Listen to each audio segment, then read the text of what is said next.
and welcome to this week's video. Obviously it is now May, very exciting for me because it's my birthday this month and I am a very big birthday person, so you'll definitely be seeing at least a little bit of birthday content.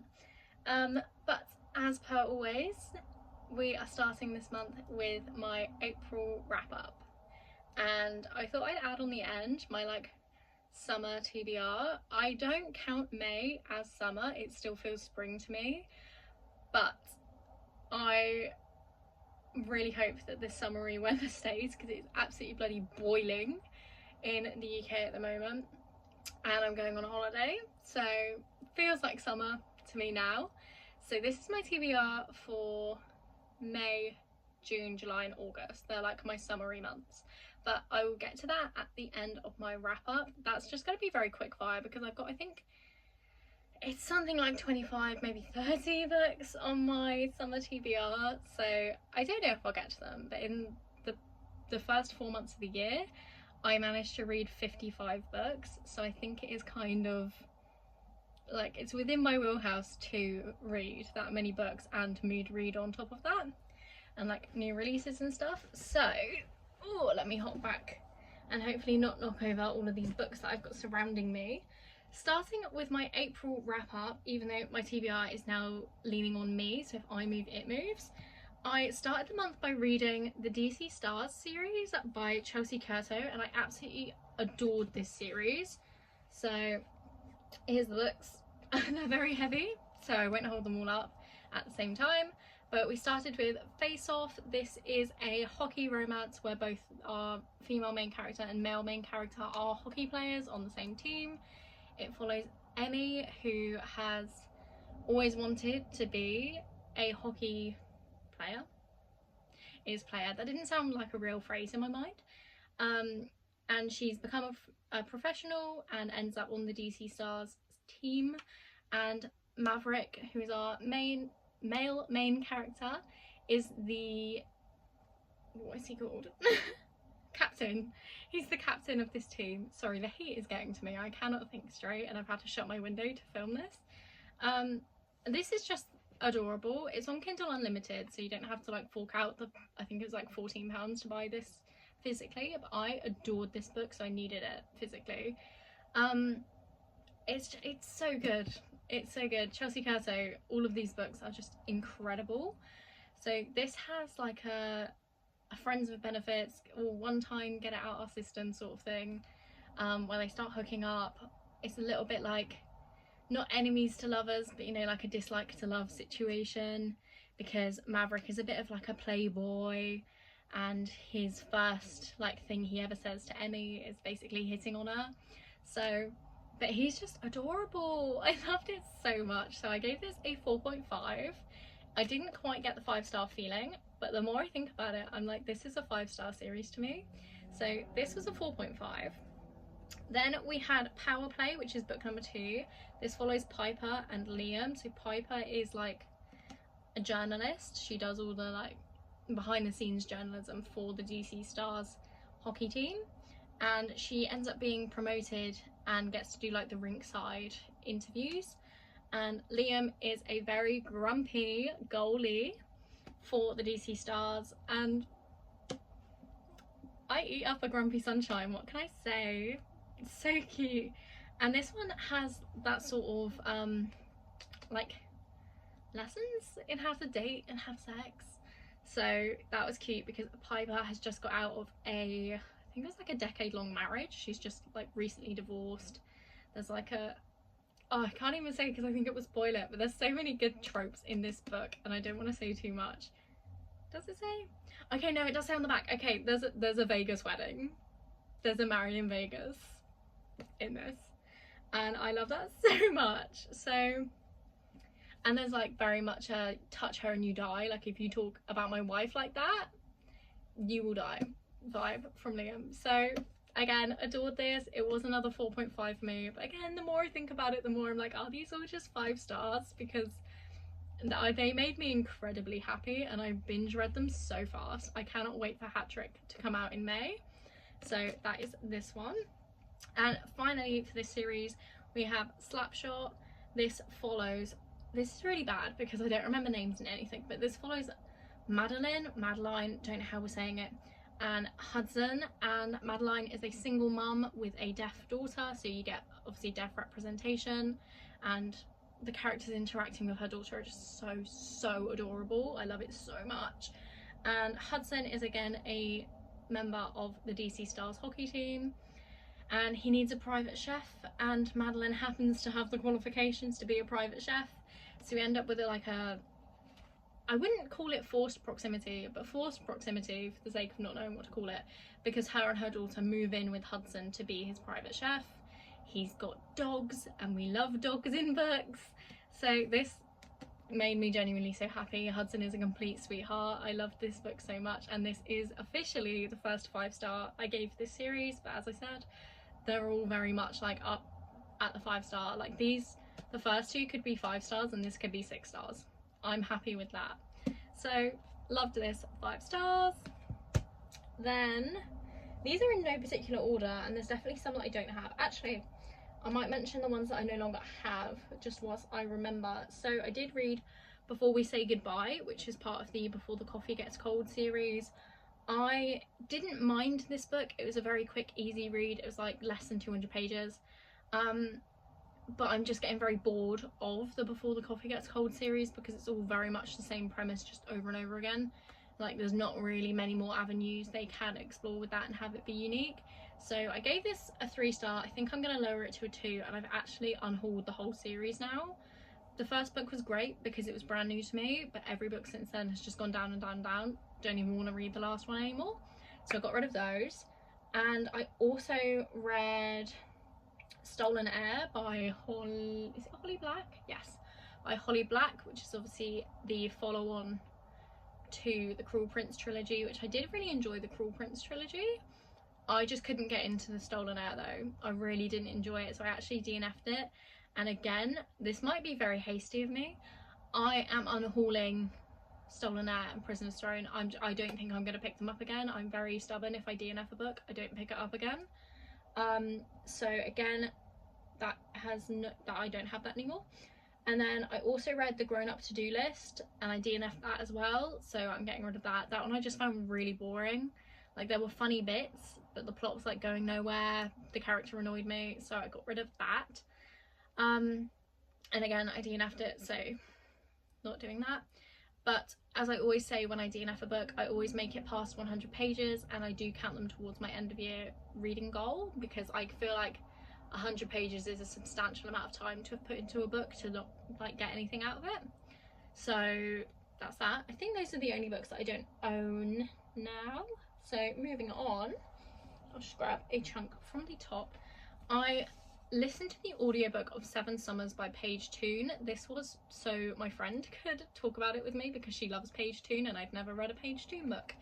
I did really enjoy this. I tried reading it physically and I was just not interested, so the audiobook definitely helped in that aspect. But this is a then and now timeline following Finn and Liv, who have a traumatic experience bond them. So then every summer Finn comes to Cornwall where Liv lives, and they have like this day together to commemorate what happened, and they fall in love and blah blah blah, you know. But then in the present timeline, Liv meets a guy called Tom and happens to fall in love with him also. So there's then like picking between them. It's like a weird love triangle where it's all just very traumatic. I did really enjoy this. I'm not a fan of then and now timelines. I really struggle with them. And just like following the story and what's actually going on and what time are we in, sort of thing. But I did enjoy this. It was a nice easy read, and despite the quite heavy topics in it, it was quite summery. It got me in the mood for summer, so I gave this 4 stars. Then we had the Happy Ever After playlist by Abby Jimenez. I did again like this. This one had a really promising premise to me because this follows Sloane, who is a character we get in The Friend Zone. I can't even see my Abby Jimenez books. I think it's called The Friend Zone, the first one in this series. And at the end of that book, Sloane's husband or fiance to be dies. and so I was really expecting like a very grief heavy mental health sort of book. This wasn't that. This takes place 2 years after that happens, and like she's kind of over it. Like there's a few things, like there's a can of beer or a bottle of beer in the garage that he was drinking before he died, and so she hasn't moved that, hasn't touched it. And then in this book she just like meets a guy and packs up all her dead fiance's shit and moves on, and I was like, what is happening? And as a third act breakup in this, I was really enjoying it, but it's kind of insta-lovey when it should be quite a slow process for Sloane to move on. And yeah, that third act breakup irritated me, so I ended up giving this a 3-star. I think I'd maybe give it a 3.5 because I did enjoy it more than the Friend Zone. But yeah, so there was just a few like nitpicky things that I didn't quite enjoy with this one. Then I also read 10,000 Stitches by Olivia Atwater. This is the second book in the Regency fairy tales. I don't think this series is for me, but I'm going to keep reading them anyway because I annotated the first one, so I can't get rid of it. This I think is a Cinderella retelling, following Effie, who has fallen in love with a, what are they called? Not like a lord and lady, but you know what I mean, like she's a servant and he's not, kind of thing. But she's fallen in love with this guy, and so she ends up meeting a fairy called Lord Blackthorn, who like grants her wishes basically and tries to help her get this guy to fall in love with her. It was okay. I wasn't really interested, but again, it was a quick, easy read, so I gave this, what did I even give this? I gave it a 3-star. I'd maybe drop it to a 2.5 because like it was very mid, and 2.5 is like the most mid rating. Like I feel like a 3 indicates I did like it. I have literally no feelings towards this, so that's that. And then this is actually my second most recent read, and that is Say You'll Remember Me by Abby Jimenez. I ate this shit up. I'm actually meant to have filmed a clip for a different video where I talk about this, and I forgot to do that, so I'm gonna have to be like not too chatty here so I remember what to say for that video. But this follows Samantha, who is moving to California to take care of her mum who has dementia.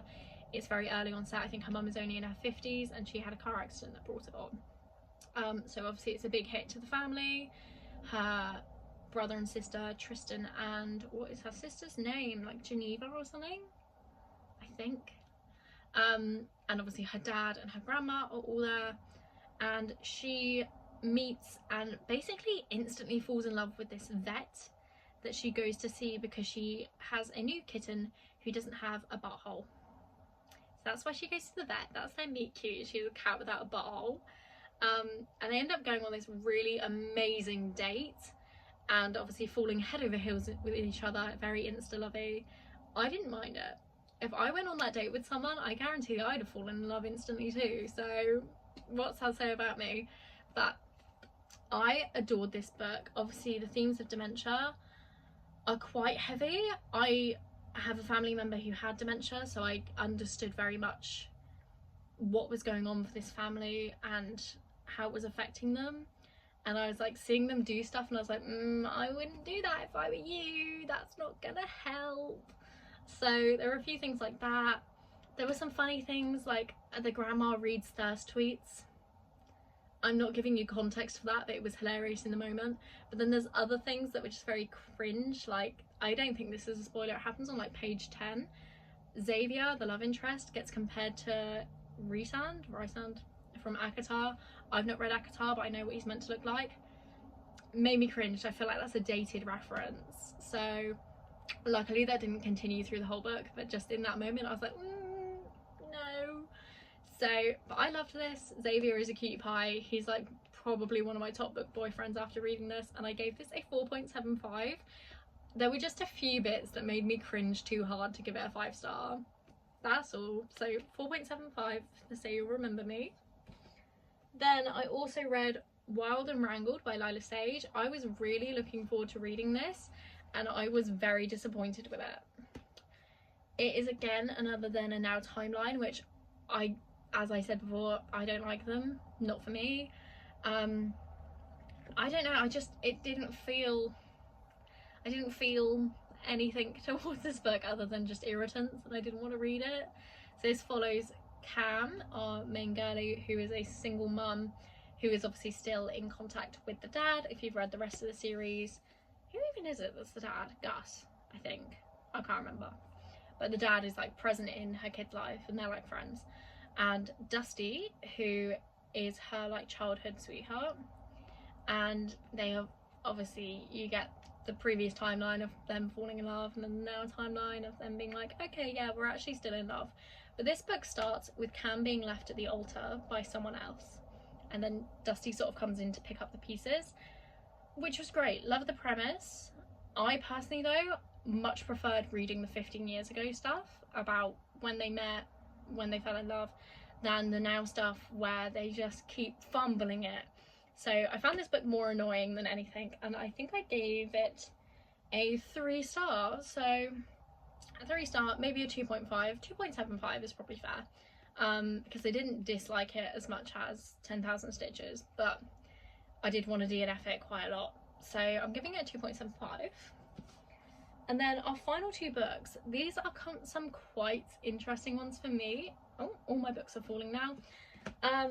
We have Great Big Beautiful Life by Emily Henry. This is probably my most anticipated read of the year, other than Fearless by Lauren Roberts, which I'm still in the middle of, and I'm very annoyed that I didn't finish it by the end of the month, because now I have to wait another month to talk about this book. So, but Great Big Beautiful Life, I was very much anticipating. It follows Alice, who is a writer, and she goes to this little island where she's tracked down this very famous woman from decades ago, under the impression that she gets to write her biography and her story and tell it to the world. But when she gets there, Hayden, our like main love interest, is also there, and he's also a writer, and he's also being like put up, like auditioning to be the writer of this book for this lady.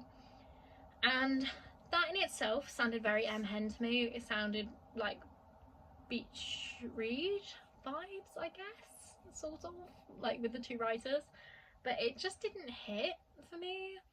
There's like, where we obviously are in Alice's point of view, we get chapters that are basically what she would have written for this woman's biography, and so we get the story of this lady as we go through, and the story was interesting, don't get me wrong, but it made the story that I was actually reading, like this book, too blocky for me. And there's too many like, oh, now we're talking about Hayden and Alice, now we're talking about Margaret Ives and her life and all of these other characters that she's introducing to you from her life, and it was a lot to try and follow. So I don't know whether like a companion novel would have been better for this, where we get the romance of Alice and Hayden, and then you get like a little like thing at the end, like a bonus bit at the end, or a companion novel of Margaret's story on its own. I don't know if that would have worked, but I think this just wasn't it for me. I don't know if I'd overhyped it with my own opinion of Emily Henry books, or if it just wasn't for me. Maybe next year, because I always reread Emily Henry books when the paperback comes out to annotate them, and I'm still going to do that. It's tradition, I need to. Maybe I would like it more on a second read where I know what I'm getting myself into, but for me this didn't hit, so I ended up giving it a 3.5, which is by far the lowest I've ever ranked an Emily Henry book, and that makes me very sad. So I hope that next year when I reread it, I do love it. But that is that from me. And then finally, possibly my best read of the year is The Conditions of Will by Jessa Hastings. I wasn't even going to pick this book up. I was so disinterested in this story that I wasn't going to pick it up. And then I saw, I think it was Kendall Watson, I think that's her name. Kendall, who is another YouTuber, and we're kind of friends on Instagram. I don't know if she would count us as friends, but I count us as friends. She read this and loved it, and Destiny read it and loved it, and I think Sarah she's either read it or she is reading it and is loving it. So I was like, I need to get on this and read it now. So I did read it, and I'm very glad I did. Oh my god, all my books are falling, because I annotated the shit out of this. Look at that. I'm afraid to say it, but Jessa Hastings has done it again, and I've given this 5 stars. to the point that even, because I'm in a Discord server of readers and we do like quick reviews. Oh, is that everything's falling? We do quick reviews over there, and I did a quick review for this one and it did end up not being quite so quick because I was obsessed with this. So this follows Georgia, she's our main character, and basically the premise of the book is her dad dies and she has to go back home. She lives in England but she's from America. She goes back to America to obviously deal with the funeral, the fallout of her dad dying, and the will, conditions of will. Great name because her dad's name is Will. I enjoyed that. After reading it I was like, that's an excellent name. But yeah, so she goes back and she's got 2 older brothers, Tennyson and Oliver. Tennyson is kind of just like absent from her life. He like wants nothing to do with her, and Oliver is like her best friend ever. He is gay and an alcoholic, so he's kind of been like ostracized from the family. I hope I used that word right. I'm never convinced I'm using it right. So like they've got their own reasons to be separated. Georgia herself was sent to England to go to boarding school, I believe, because of an incident that was like so out of hand that her parents just sent her away. And then she's got an older sister who I think is called Marianne. I don't know how to say it.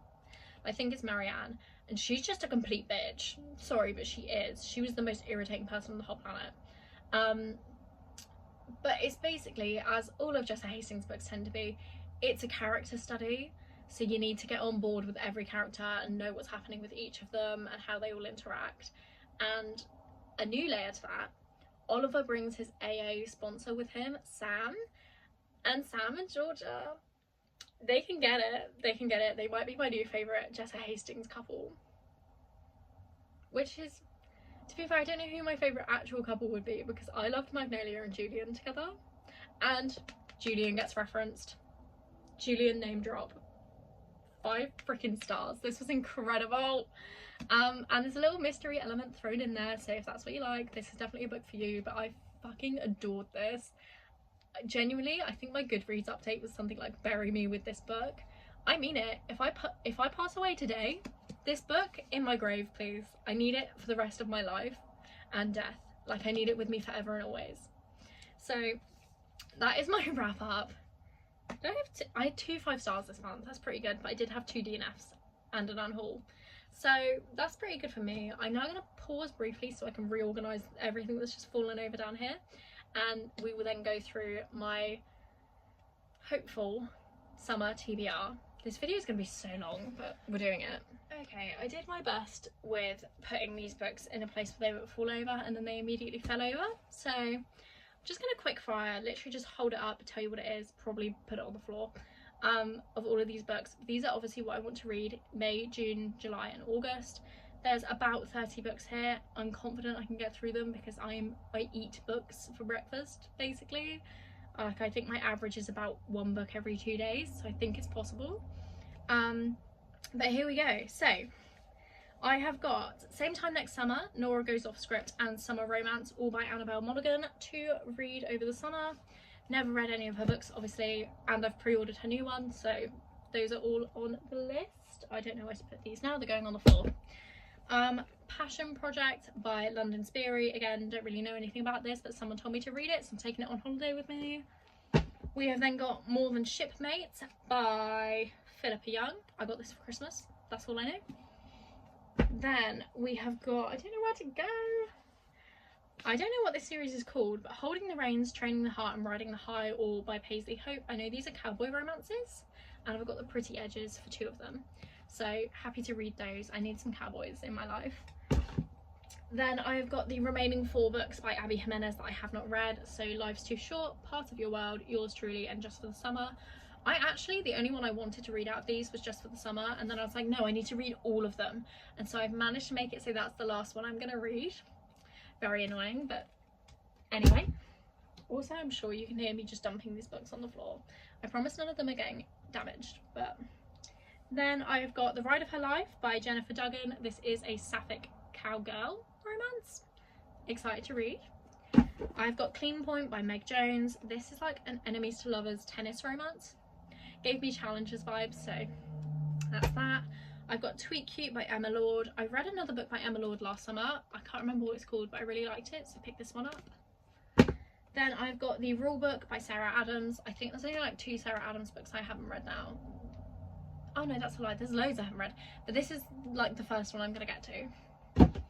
I have then got a few books from the works that I haven't taken the stickers off of. I've got Long Time No See by Portia McIntosh. I've got Never Date a Roommate by Paula Ottoni. I don't know if I'm saying that right, but I bought this entirely for the cover. I have got 7 Days in June by Tia Williams. I think this is going to be devastating, but it says June, so I'm reading it in June. I've got Other People's Weddings by Maisie Yates. I don't know what this is about, but my mum bought it for me and it feels maybe summery. Weddings are summery, right? Then I've got Daisy Jones and the Six, Carrie Soto is Back, and Malibu Rising, all by Taylor Jenkins Reid. I haven't read anything by Taylor Jenkins Reid, and I own The Seven Husbands of Evelyn Hugo, but that doesn't strike me as a summer book, so these 3 are getting read first. Oh. Then the final 3, I've really like sped through these books. I thought this would take me longer. I've got 2, I think, thriller mystery type things. I've got I Bet You'd Look Good in a Coffin by Katie Brent. I'm also taking this on holiday with me. I've got When Sally Killed Harry by Lucy Roth. I thought this was summery and now I'm not convinced it is, so maybe I won't read this over the summer, but maybe I will. And then sticking to my theme of weddings equals summer, because that makes sense in my brain, I also want to read The Wedding People by Alison Espach. This is probably the one I want to get to soonest, but because it's a hardback, I can't take it on holiday with me because I don't have space. So this will get read very soon after, I believe. But that is like my tentative TBR. There's a few obviously new releases I also want to get to, like I mentioned, Hat Trick, It's a Love Story. There's a few others. Let me see if I've got my list, because I write everything down. That's just like what I do. So here's the ones that I've pre-ordered. I've got A Problematic Summer Romance by Abby Jimenez, It's a Love Story by Annabelle Monaghan, Gloves Off by Stephanie Archer, not necessarily summery but comes out in June, Overruled by Lana Ferguson, Romance is Dead, can't remember who that's by, Wrath of the Dragon, which is the sequel to Fear the Flames, I'm very excited for that one. And I think that's possibly all of them. There might be a few more that I don't know the names of because I haven't pre-ordered them or written them down. Like there's, I think it's called Never Been Shipped. I don't know who it's by, but it's in my basket and Waterstones. I want to read it, so that's that. And obviously I'll probably like buy more books because I'm unstoppable, so those will get added to my TBR as well, but hopefully I get through all of these. I've made myself a little I never show you my reading journal, but I'm doing it, like a summer TBR, and I made a little game out of it. So I like have a little tracker along the bottom and I've written all the names out, like a few other ones on here. So yeah, Never Been Shipped is on here, Wild Swimming, which is on Kindle Unlimited, and Smoking Gun, which is also on Kindle Unlimited, they're on there. So that should total 30 books if I've written them all down correctly. Should do. And then very randomly I'm also going to read Rival Darling by Alexandra Moody because it's on Kindle Unlimited and I just feel like a hockey romance right now. So that is everything. Hopefully I didn't damage any books because I did launch every single one of them onto my floor. And yeah, I don't know what else to say. I hope you enjoyed. If you did, obviously like and subscribe. If there's anything you want to see me do or read, comment it down below. You can reach out on my Instagram. It's at Amy's Always Reading with full stops between the words. Yeah, I think that's everything. So I'll see you next week. Bye!